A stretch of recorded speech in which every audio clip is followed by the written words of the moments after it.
وما خلقت الجن والإنس إلا ليعبدون. Subhanallah al-Azim.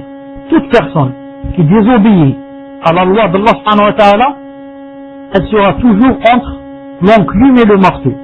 C'est-à-dire ici, ou bien elle aura l'enclume qui sera le trouble et les problèmes et les malheurs. Ou bien c'est là-bas et encore c'est plus grave. C'est quoi? C'est le châtiment douloureux de l'enfer. Donc c'est mieux pour quelqu'un qu'il paye ici que plutôt il paye là-bas. Naam. C'est à la lumière, c'est à la lumière de cette vérité qu'on parvient à comprendre,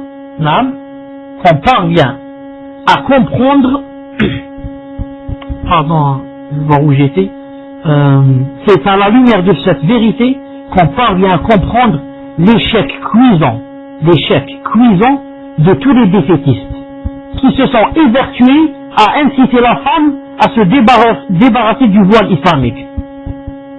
Tous ceux qui ont essayé n'ont jamais pu arriver à leur fin, alhamdoulilah.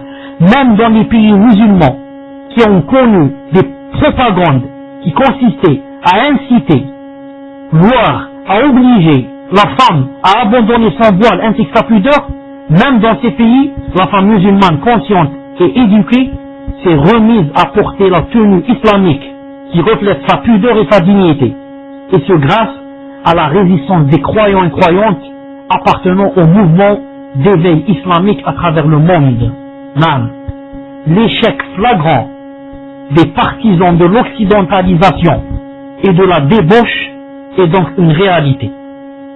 Tel fut, entre autres, le cas des partisans d'Atatürk, que vous connaissez, qui a enlevé l'islam de la Turquie pour le remplacer par, comment ça s'appelle, c'est pas l'athéisme, j'ai oublié comment ça s'appelle, après on reviendra.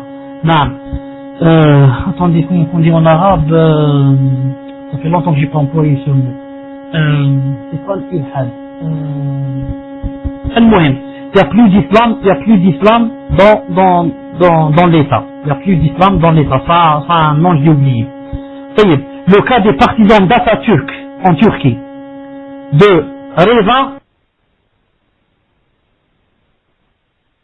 Pahlavi en Iran, Khoja en Albanie, et de Morqos Fahmi, ou bien Qasim Amin, ou bien Houda Sha'rawi en Égypte. Tout cela, et c'est là que je viens de citer, sont les personnes les plus connues qui sont pour la laïcité bien sûr, et spécialement contre le voile de la femme musulmane. La laïcité. Atatürk, a mis la laïcité. Mieux, certains d'entre eux, se sont rétractés et ont abandonné leurs idées antérieures qui appelaient la femme au dévoilement et à une mixité inconsidérée avec les hommes. Ainsi, Nawal al-Sa'dawi, une égyptienne très connue pour son adversité au voile islamique. Voile islamique.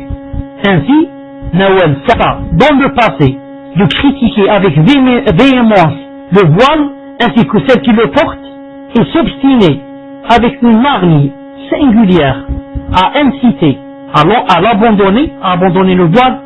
La voici qui se ravise maintenant et critique l'impudicité de la femme occidentale, le nudisme scandaleux de la femme occidentale. Elle dit, dans les rues de Londres, je constate que les femmes sont quasi nues. Ces femmes-là exposent leur corps comme une marchandise. C'est elle qui dit, elle dit, à mon avis, les vêtements ont une fonction bien précise, protéger le corps des conditions climatiques. Ils ne doivent en aucun cas servir de moyen de séduction. Ils ne doivent en aucun cas servir, c'est-à-dire les vêtements, servir de moyen de séduction, comme la plupart des femmes. Elles mettent les plus beaux habits, etc., Pourquoi? Spécialement pour séduire les gens, et spécialement pour séduire les hommes. Et quand elle est avec son mari, elle ne s'habille qu'avec le vieux vêtement et le déchiré. Non? Le vieux vêtement, le déchiré, le sale. Celle-là le garde pour son mari. Non. Et quand elle sort dehors, alors elle dit, si la femme, regardez ce que dit Nawal Saadawi, regardez ce que dit celle qui, le djilbab c'est son grand ennemi. Voilà ce qu'elle dit à la fin. Elle dit, si la femme se considérait en tant qu'être humain et non en tant que marchandise, elle n'aurait aucun besoin de se dénuder. Si la femme se considérait comme un être humain, et ce n'est pas une marchandise qu'on étale dans la rue, alors elle n'aurait jamais eu besoin de se dénuder. Non. Donc après un long parcours, Nawal Saadawi s'est rendu compte qu'il fallait en premier lieu ôter le voile, non pas des corps, mais des esprits, le voile de l'esprit, notamment chez les intellectuels, hommes et femmes. Car selon Saadawi, un bon nombre de femmes portant le voile et ayant atteint un niveau scolaire moyen manifestent une mentalité éclairée qui dépasse de loin celle des femmes instruites non voilées. Subhanallah al-Azim. Des femmes voilées de niveau moyen. Subhanallah al-Azim. Allah Ta'ala leur a donné la lumière, elles ont une mentalité beaucoup plus éclairée que celle des familles instruites mais non voilées. Elle dit mon programme à court terme consiste à ôter le voile de l'ignorance qui couvre les esprits des intellectuels des deux sexes. Elle ajoute encore, je connais des femmes hautement instruites, des professeurs, des médecins, des ingénieurs, mais qui souffrent d'analphabétisme politique, social et intellectuel. Elle a dit ça où? La revue koweïtienne qui s'appelle El Mujtama, numéro 932. Numéro 932. En date du 18 janvier 1989. 18 janvier 1989. Telle fut également la position d'Ihsan Abdel Quddus, ce célèbre romancier qui inonda le marché littéraire par ses romans qui incitent la femme à quitter son foyer et à se mêler aux hommes dans des soirées dansantes organisées par certains clubs. Dans une interview accordée au quotidien koweïtien An-Naba, ce même romancier déclare, qu'est-ce qu'il déclare? Il a dit, je considère que le foyer et les enfants représentent la responsabilité principale de toute femme. Ceci s'applique en premier lieu à mon cas personnel, car sans le dévouement total de ma femme à notre foyer et à nos enfants, je n'aurais jamais pu ni fonder une famille, ni réaliser la stabilité et la réussite que j'ai connue.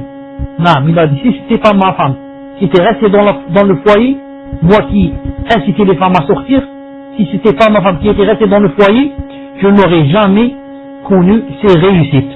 Dans un autre passage de la même interview, il dit, de ma vie, écoutez ce qu'il dit, de ma vie, je n'ai jamais souhaité me marier avec une femme qui travaille.